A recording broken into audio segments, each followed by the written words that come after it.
mas-uuliyiinta dowladda hoose ee degmada Burco ay hor kacayaan xoghayaha fulinta dowladda hoose ee degmada Burco Ismaan Maxamed Sheekh Ismaan iyo maayirka degmada Burco ayaa xariga ka jaray saribad cusub oo loo dhisay xaafadda Cali Xuseen ee magaalada Burco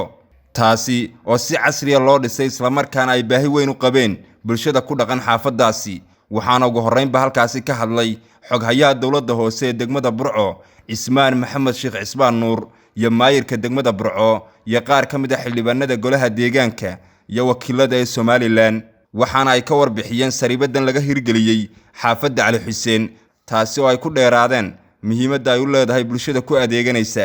IDB-ga waxa la aasaasay 2003 baaxay isla markaana saribadan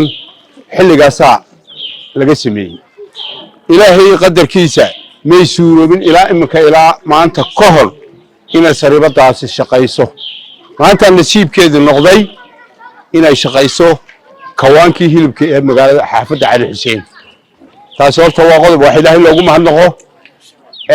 dhinacan koonfurta waxa ka xiga dhul banaan oo saribadu leedahay sida odayaashu sheegeen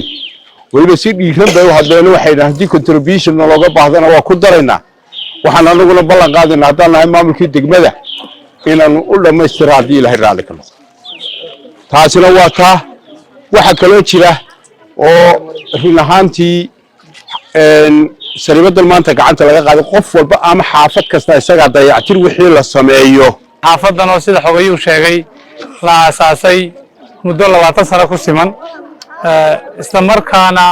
loo baahnaa inay wada yeelato goobihii danta guud ahaa ee ku xidhnaa nolosheeda ayaa mid ka mid ah maanta aynu nasiib u yeelanay inaynu maanta wixii ka dambeeya aynu ku shaqaysano oo hooyooyinkii bacadka taagnaa ee kaaryoonka hilibka yar ku sitay ama balabalada dabeesheeda ku garaacaysay inay maanta helaan meel asturan oo boosa oo ay ku shaqaysato oo loogu yimaado degsiimooyin kastaana laba qaybood bay u qaybsamaan qayb dadku gaar u leeyihiin oo iyagu degaan oo hoy u ah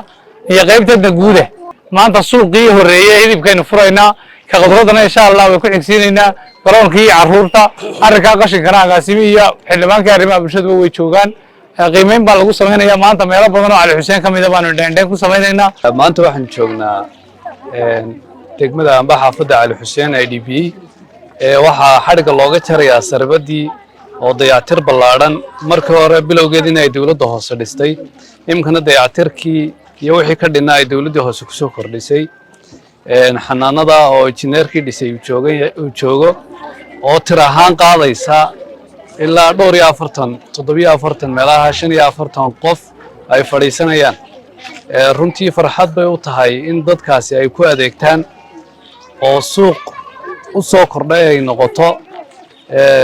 sidii suuqyada ay u shaqeynayeen ay u shaqeyso maadaama ay ka durugsan tahay magaalada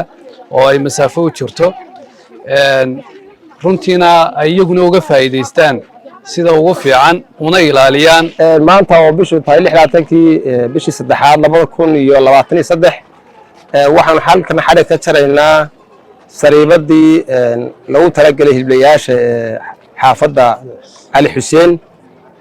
dhulkuna waxa weeye 36 iyo 48 marka hadda waxa ka dhisan qaybta lagu talagalay hilibka ama hiliblayaasha qaybta saribada maanta ayaan xariga laga jaray la furay insha Allah bismillaahir kariim geestoodana dalka xaafadda Cali Xuseen ee magaalada Burco ayaa u mahad celiyay mas'uuliyiinta dowladda hoose ee degmada Burco wax qabadka ay ka qabteen xaafadaasi waxaan ka mahad celinaynaa qabadkana loo qabtay ay noo qabatay dowladda hoose ee Burco oo ah saribadii xaafadda Cali Xuseen ee hilibka sida uu sheegay injineerku dhulku waa sidaana waa 48 xaqaana waa 36 dhulka qaybtan laga dhisay intii kalena way banaan tahay oo saribadu way banaan tahay waa suuqii loogu talagalay xaafadda Cali Xuseen waxaanu ka codsanaynaa inuu marketka umka inta waa hilibkii halkii kale qudaarta iyo aan lagu iibin lahaa iyo dharka iyo dadku ay fariisan lahaayeen waa buucadan banaan dhinaca naga xitaa maanta noo yimi maayirkii degmada Burco iyo xogayii dowladda hoose Ismaan Maxamed Sheekh iyo qaar ka mid ah xildhibaanada golaha deegaanka ee degmada Burco